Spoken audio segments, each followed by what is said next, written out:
Hello friends, welcome back to my YouTube channel. So today we are going to discuss about lecture number 3 of PYQ series.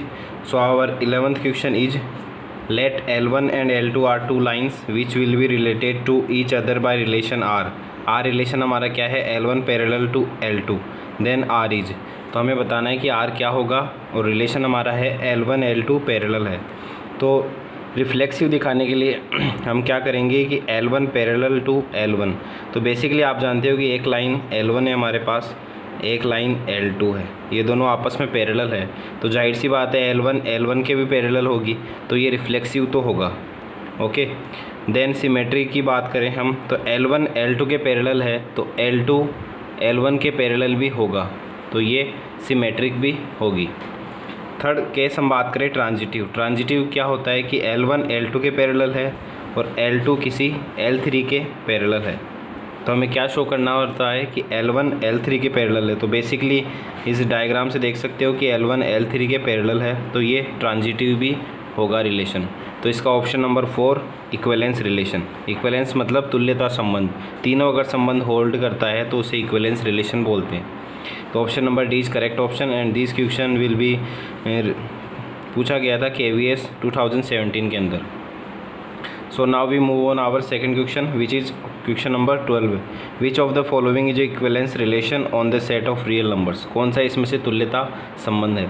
तो इसको option दे के हम discard कर सकते हैं। तो सबसे पहले हम डिस्कस करेंगे ऑप्शन नंबर सेकंड के अंदर हमें क्या दे रखा है कि x और y के अंदर संबंध है किस प्रकार से, y इक्वल्स टू 1/x। तो y is equal to 1/x, तो रिफ्लेक्सिव सिद्ध करेंगे हम पहले, तो उसके लिए क्या करेंगे, y बराबर हम x पुट कर देंगे, तो हमारा क्या हो जाएगा, x बराबर 1/x। और ये कभी भी इक्विवेलेंट नहीं होता, बराबर नहीं होता, x बराबर 1/x। अगर x की वैल्यू हम 2 या 3 कुछ भी ले, तो ओनली 1 के लिए सिद्ध है, पर बाकी वैल्यूज़ के लिए प्रूफ नहीं होगा, तो ये रिफ्लेक्सिव नहीं होगा। रिफ्लेक्सिव नहीं होगा तो जाहिर सी बात है इक्विवेलेंस रिलेशन होल्ड नहीं करेगा। थर्ड हम ऑप्शन हमारे पास है x R y equals to x divide by y. तो x डिवाइड बाई वाई तो होता है, लेकिन y डिवाइड बाई एक्स ये दोनों आपस में कभी बराबर नहीं होंगे, क्योंकि इसका मान अगर 1 ले लूँ, इसका 2 ले लूँ, तो 1/2 does not equals to 2/1। Okay, तो ये सिमेट्रिक नहीं है, तो इक्विवेलेंस रिलेशन नहीं होगा। इसी प्रकार से ऑप्शन नंबर डी की बात करूँ, x less than equals to y, तो y कभी less than equals to x हो सकता है क्या? अगर x 1 लूँ y 2 लूँ तो ये कभी होल्ड नहीं करेगा, तो ये भी हमारा डिस्कार्ड हो जाएगा। ये ऑप्शन हमारा डिस्कार्ड हो गया, ये ऑप्शन डिस्कार्ड हो गया, ये ऑप्शन नंबर ए हमारा करेक्ट ऑप्शन। तो ये क्वेश्चन आपके NVS 2017 के अंदर पूछा गया था, काफ़ी इंपॉर्टेंट क्वेश्चन है।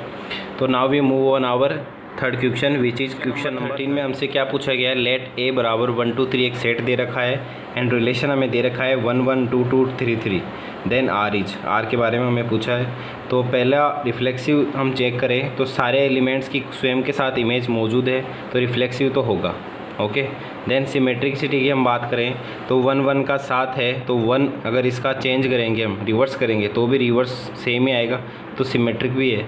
ट्रांजिटिव की बात करें तो 1 2 देन 2 3, तो 1 3 होना चाहिए, पर ऐसा हमारे पास कोई ऑप्शन इसके अंदर नहीं है, मतलब ऐसे एलिमेंट ही हमारे पास नहीं है कि हम ट्रांजिटिव उसके लिए चेक कर सके, तो ये जाहिर सी बात है ट्रांजिटिव होगा।